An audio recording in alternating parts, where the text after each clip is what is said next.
Hello and welcome to episode 91 of the Rollo and Slappy Show. Today is May 14th, 2018. I am Rollo McFlugel, and with me is Slappy Jones too, and we are both of McFlugel.com. The show notes page for this episode is McFlugel.com/91, where you'll be able to find links to some of the things we're talking about, as well as a way to check out our sponsor, LibertyMugs.com, where Slappy can maybe buy some cough medicine so he's not coughing during the intro.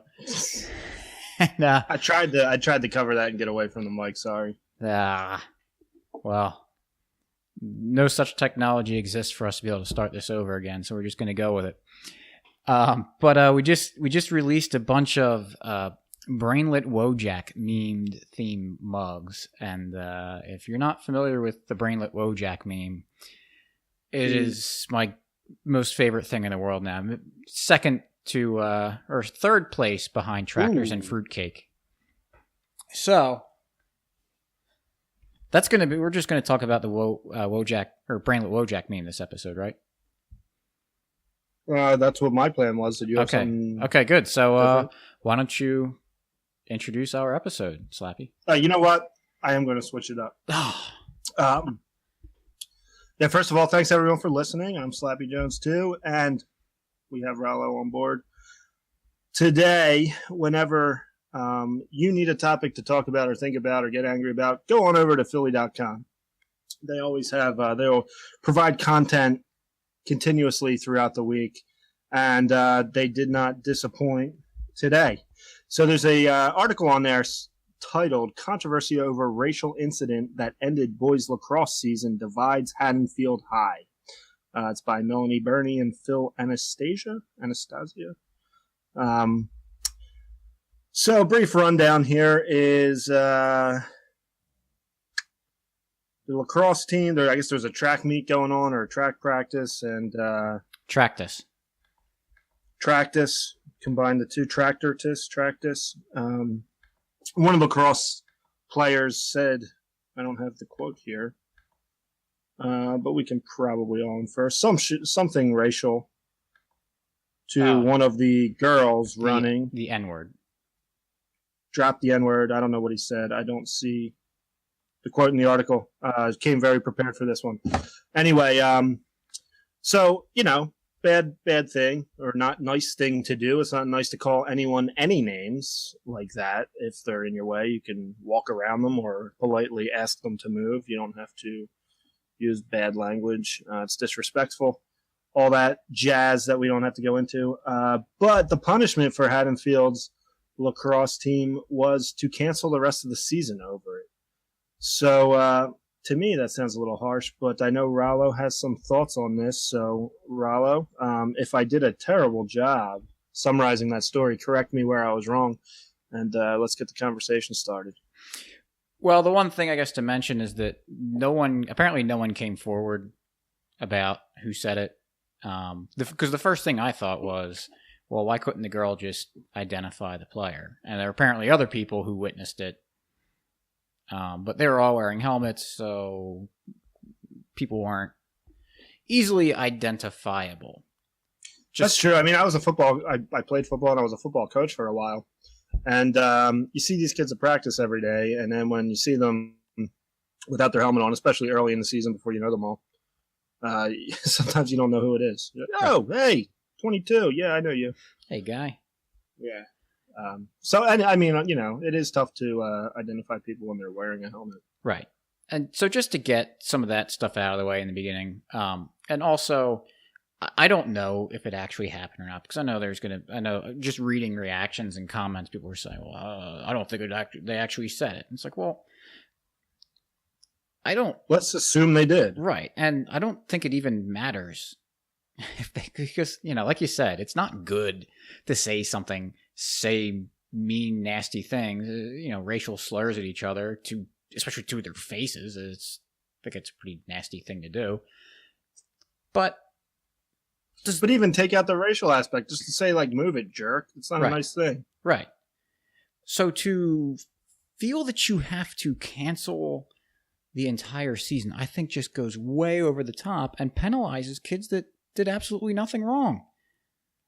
And I remember being in, grade school and everything. I think by the time in our high school, I don't think we ever got treated like that. I don't think there was ever a situation where because of one person, they punished everyone. But I remember in grade school it happened. And even as a kid in grade school who's, 12 years old, I thought I was being treated like a 3-year-old when something like that happened. That one person did something, they couldn't figure out who, and then you just got to punish the whole class. I mean, these kids are in high school, basically almost ready to be adults, and you're treating them like very small children. And if that's the only way that those administrators could handle that situation, that they just canceled everything because it's not just an extracurricular activity that now we can't play a game. I mean, I don't know. I have no idea how good that team is, how good some of the players are, but they might be playing towards like a college scholarship, and maybe those last couple games of the season really mean something to their prospects of moving on to the next level. And to the kids that had nothing to do with saying the slur to that girl, I mean, that's terrible for them. Slappy? Yeah, I mean, I agree. Like, if you cancel playoffs, I never played lacrosse. I know sports have different cultures and everything, but that's where you get a lot of exposure for a lot of these kids, even the ones who aren't going to go D1 scholarship, play at any level. When you get to the playoffs, there's lots of eyes on you. So you don't know who's affected by this and how. Right. And it's not like it's like other sports where, someone's, and I doubt if, it's another sport where there's better professional options available. And I'm not saying that any of these kids were at that level, just talking for the sake of argument. You don't even need that for that to really mess things up. Like you said, it's not just Division I guys. You can get scholarships to play sports for Division III schools, and that might make the difference between a kid going to college and not going to college. So it's really but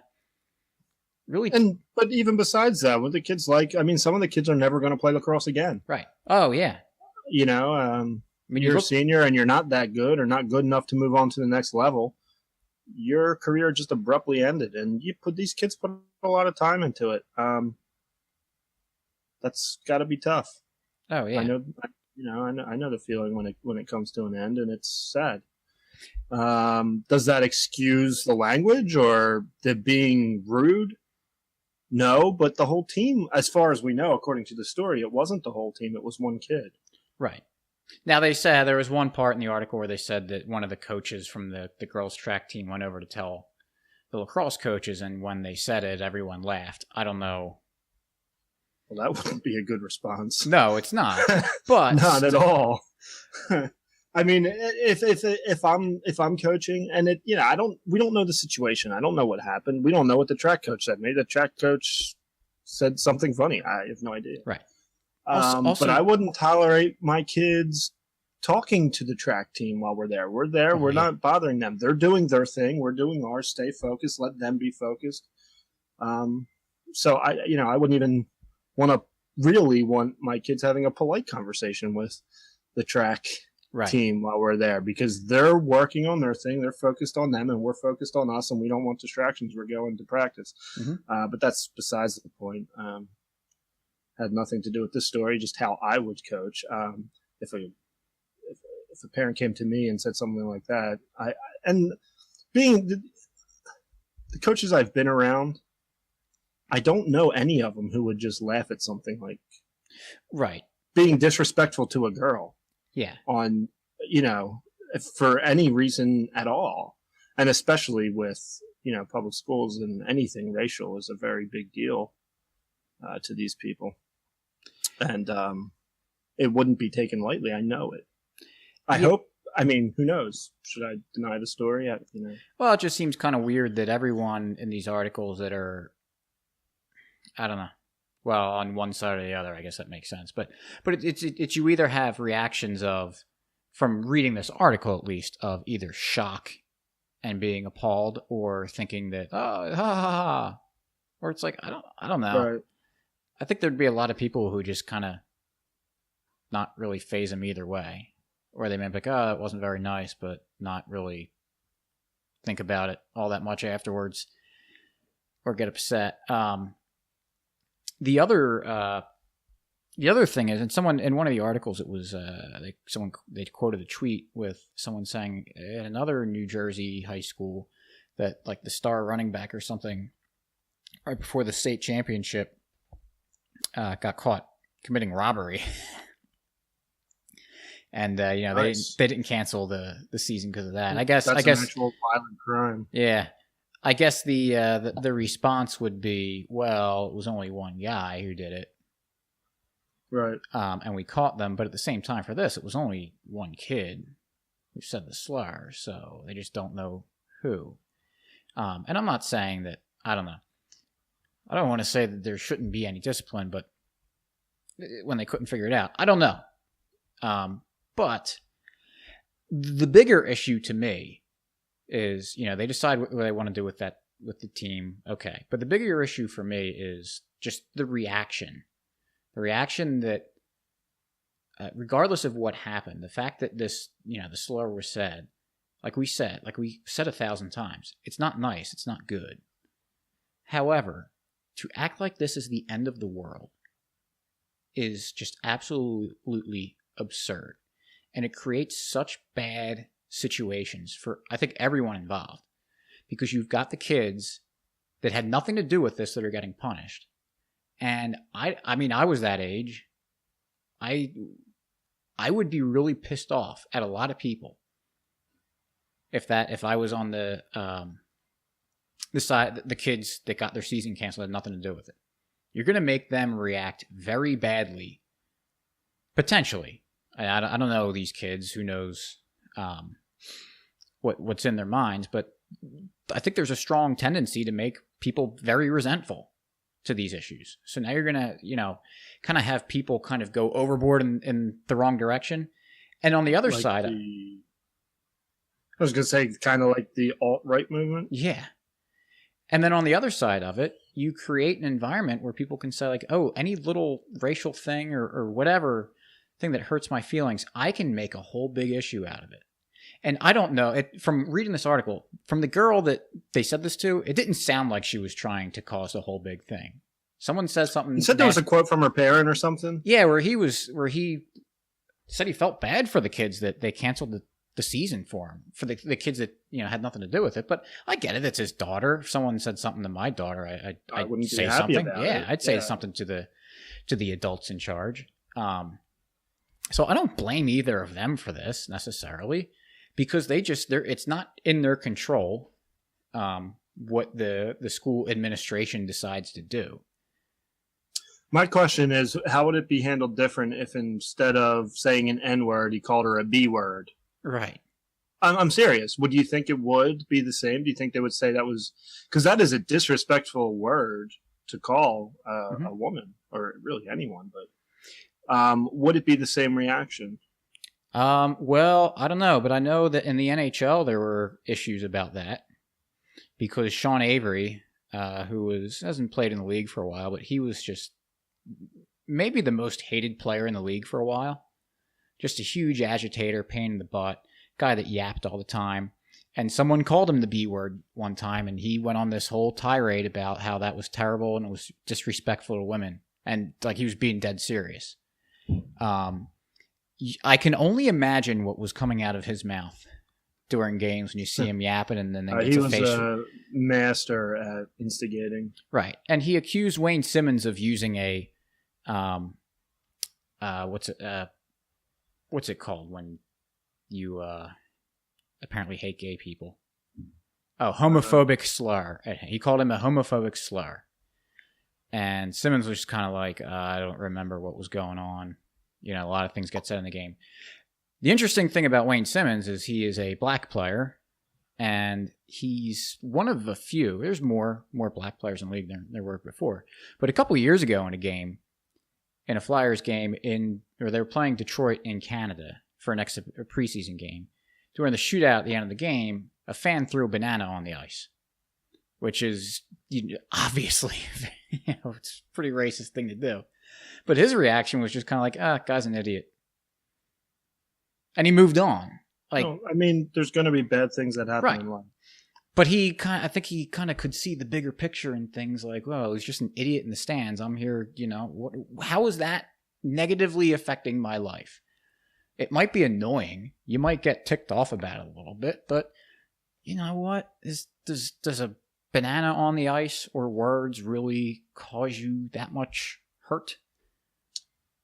Well, I'll give the ultimate counter and see how you would handle it. Well, you're privileged. Yes. You're a white guy. You're not black. You don't understand. How can you have that opinion? And how can you tell someone else what to think?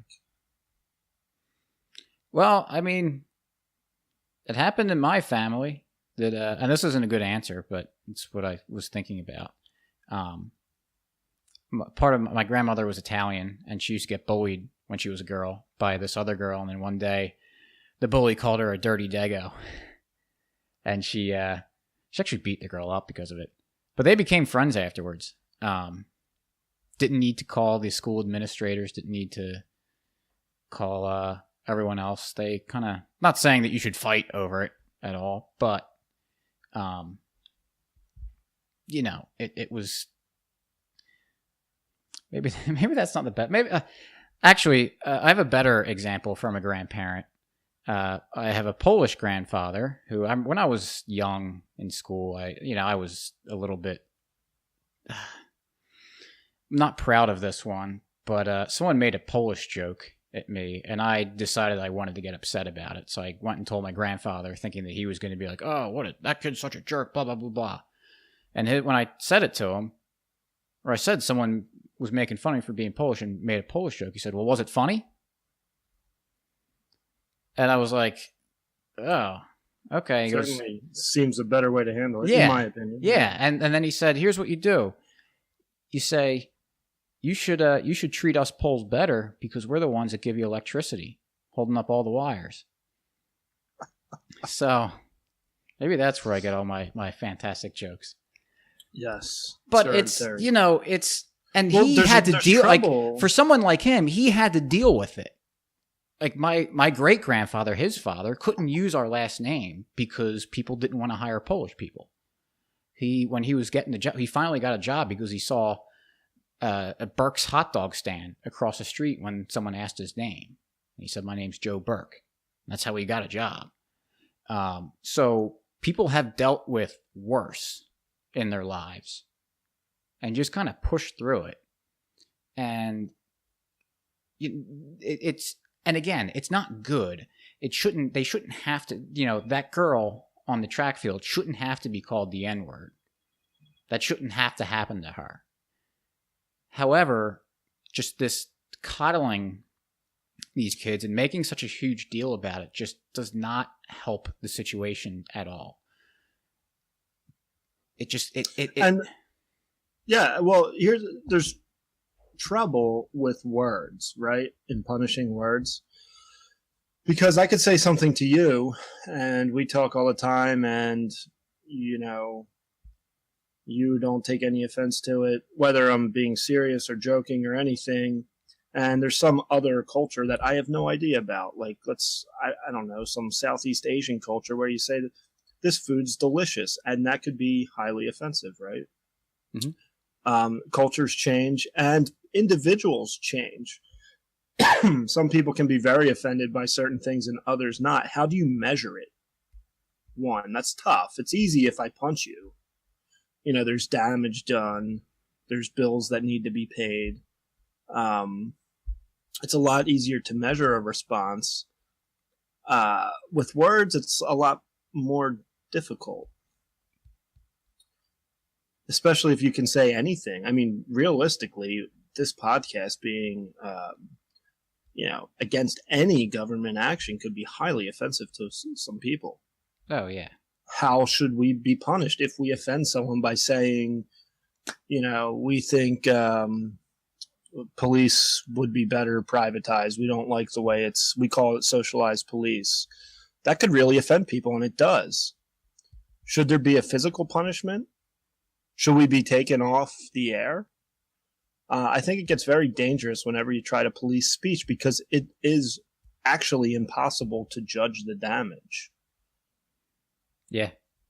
I'm kind of thinking through this as I'm talking, so I don't know where I'm going with it. Other than that, when it's physical violence, you can put a number on it. When it's speech, it's really hard, and you can choose not to associate with those people. You can make it known. I guess you could cancel a lacrosse season. I think that's a bit much, especially at a public school, right? I mean, this is supposed to be egalitarian or something, and everyone's paying their tax dollars. Those kids pay their tax dollars. They paid to play there. It's not a private institution, and they're going to take it away from them, which is government punishing speech. Right. Whether you like the speech or not, and you could say anything. I mean, that goes for anything. It's very dangerous when you start to punish speech. It doesn't end well. Well, I distracted myself from what the point I wanted to bring up when I was talking about how this is not a good situation for anyone, whether for the kids on either side of it. But I wanted to bring up one part of the article, and I'll just read it. Quote, the allegation put a cloud over one of South Jersey's most elite school districts, known for its academic and athletic prowess. A complaint filed with the Athletic Association by Sterling was referred to the State Attorney General's office for review by the Division on Civil Rights as a bias incident. End quote. That's really where I start seeing the big problems coming in, because it's one thing if it's one school, okay, you can't expect, the public school thing aside, people handle things differently. It's bound to have an overreaction with something or another, but you start bringing the state government in with the attorney general and have them look at this stuff. And I don't know, they might look at it and throw it away immediately and say, like, what, are you like, we're really going to look at this?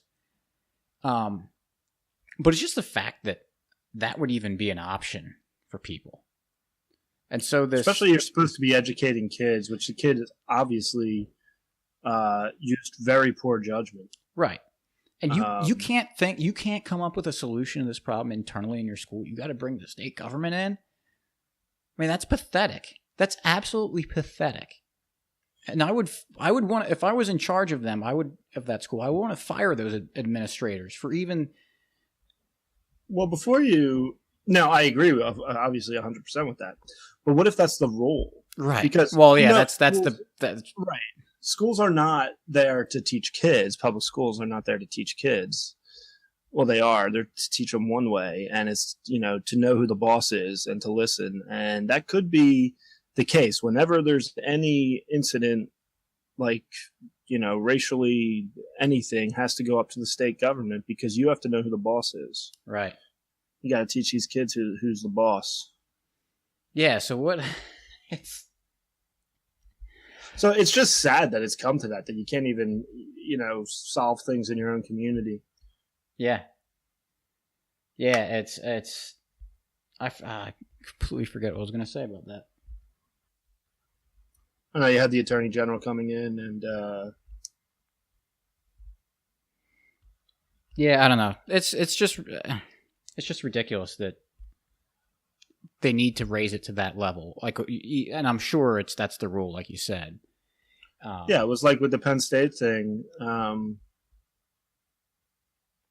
They didn't handle it internally or externally, but the rule was you have to kick it up, and someone there didn't kick it up to right. who it was supposed to go to, and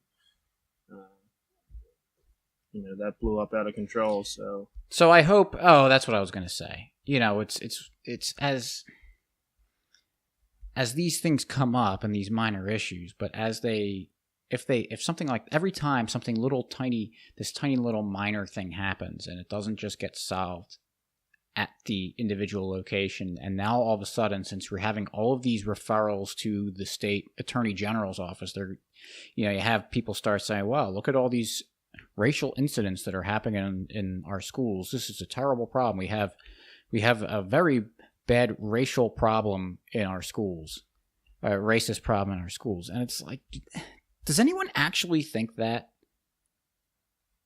I'm not talking about some of the loonies out there that think that everything is racist or sexist or whatever. But I'm talking about the normal people that are pretty reasonable, which I think which is most people. I think a lot of people just go along with this because they think that's what they're supposed to think. Mm-hmm. But would anyone look at this and say, like, wow, that school's got a real problem with racism? Like, I don't know that anyone who's half reasonable would say that, but that's what it's gonna start turning into. And I'm not one to say that there's this whole social justice warriors are taking over, and it's gonna be this, you can't say anything, liberal paradise, blah blah blah blah blah. Yeah, I'm not really much of an alarmist for that, but I mean, you start seeing this more and more, and maybe it's just the samples we're getting. I don't know. The thing is, whenever any speech at all is punished, it's scary, and it drives people underground. Right. Where they find their like-minded people and just stew and plot together and get angry together. It's not good. I think it's much better if you let the racists or the people you don't like or the speech you disagree with, let it be out there so you can see it. You have an opportunity to, one, try to change their mind by talking, or two, avoid them. Yeah. Don't associate with them. Don't do business with them. Don't hang out with them. Don't let them participate. Much better than bringing the hammer of the state down on them. I agree. So yeah, it's not that these problems shouldn't, or whatever you want to call them, problems or what these issues. Yeah, they're problems, small problems. You shouldn't talk to anyone like that. Right. Why? Like, it's an acceptable thing. Well, yeah, I'm just saying, like, I'm talking about these minor. I would, this is a minor issue compared to what we would consider racial problems. Yes. So for these, fine. I was going to say, if it's my team, and even racial or not racial, if they said, anything impolite to someone, you're representing our team and our school, and you're going to act like it. And it's a major deal to me as a coach. If it were my kid, if I found out my kid was acting my son, like that, oh my word, no, you don't talk to anyone like that, right, buddy. right. So I wouldn't say it's not a big deal, but relative to racial issues in the country, it's I would agree. Yeah, it's a shame. It's a shame that I think a lot of good people out there are going to be, accused of or just looked at, because that's what's happening now. It's that there's the culture shifting a little bit so that now it's just you look at someone, are you black or are you white?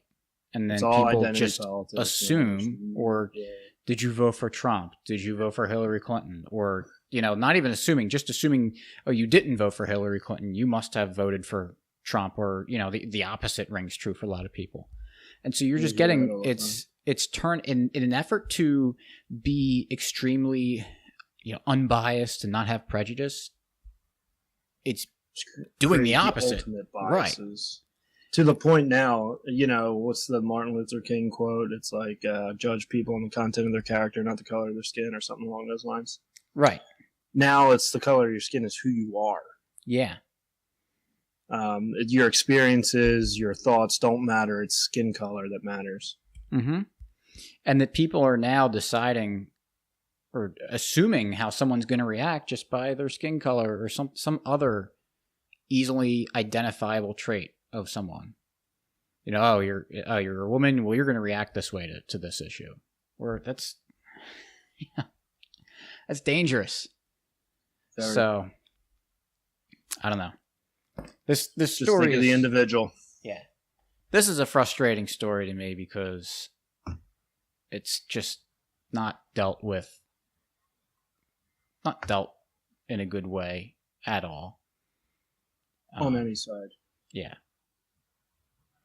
So, I mean, I don't know. I remember growing up playing sports. If there was a problem or something, it was like the coaches and the parents would just handle it. Yeah. Didn't have to involve the whole world. The state. I mean, that's scary. So, at the end of the day, like we said, in case it wasn't completely obvious, it's not nice to say this stuff, to say that kind of thing to people, but it's really terrible the way it was handled, especially for the kids that didn't have anything to do with it. So, you have a free market success story, unless you had something else you wanted to say? No. Yeah, I mean, I can give a free market story. So it was Mother's Day this weekend. I went out to get a gift for my wife, from my kids who are too little to do it on their own. So I went to Kohl's. I don't know if they want us mentioning their name. Not that it matters much, but I wanted to buy it on whatever day I went out to get it, and it's an expensive merchandise. It's not a $10 T-shirt. I wanted to go buy it. The lady helped me we're walking over to the register, and she said, "Why don't you come back on Thursday and buy it instead of today? Because we're giving away Kohl's Cash. You can get $60 in Kohl's Cash, which is $60, which is good as cash in their store." And I thought, okay. So I was going to put it back, and she said, "Well, why don't you just buy it now so you have it, then return it and pay for it again, and we'll get you the cash." So I did it, and it worked. And why? What does that have to do with the free market? Well, what you hear from critics of capitalism and the free market is that they just want your money and they want as much of it as they can get, and they don't care about you, and you're just a dollar sign. Well, they had the sale. I was going to buy it. It was no problem. But the employee there, in an effort to make me happy, to have me tell the story to others, I assume, or it was just being nice, told me to return it and get it again, where the store is going to give me money back. So that kind of goes against the criticisms of capitalism as just a dollar. There's a lot of places I could have got this item, and I ended up going there, and it saved me a lot of money, or it'll allow me to buy more stuff with that money than I would have got probably anywhere else. I don't know if other stores do that, or if they had those sales running or those promotions running, but it put a good feeling in my mind, and I've told the story to a couple people already, and of course I'll go back there. So, well, that's the thing, that's the beauty of it, is that they could have just seen you strictly as dollar signs, but still would have done the same thing, because they're better off with you being happy, or they're willing to make that bet. Right, they're willing to give me that money so that I'll come back and shop there again, and I will. And tell your friends, and go on your weird libertarian anarchist podcast and talk about it too. I mean, they're probably expecting you to go do that. Right, and it worked. Yeah. And, I'm not, I don't go shopping a whole lot. I don't know. If you ever see me dress, I'm not the most fashionable guy in the world. I just went in there randomly, and I'll be back. Yep. Oh, it's always nice when that happens. Yes, absolutely. Okay, with that, the show notes page for this episode is mcflugel.com/91. We'll have links to the articles we're talking about today, as well as ways to follow us on Twitter, like us on Facebook, subscribe to the podcast on iTunes and Stitcher, as well as subscribe to our email newsletter, where if you subscribe, we'll give you a discount code for a coupon to go shop at libertymugs.com. Which I hear they accept crypto now. Yeah, they do. Good. Also, some of our friends' podcasts, go listen to them. We've got Jeremiah Harding. We'll have him linked.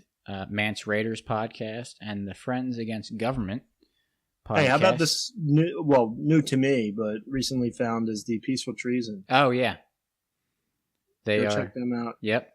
It's another good group of guys. But the Friends Against Government podcast got the shout out on Tom Wood's show today. So exciting. Which is big for Tom. I mean, going up to the #1 libertarian podcast being 7. That was nice of him to do that. Yeah. Does he who's getting the bump there? That's a good question. Probably Tom. So Probably. That's why he did it. It was in his self-interest. that's true. So thanks for listening. We will catch you next week. Peace.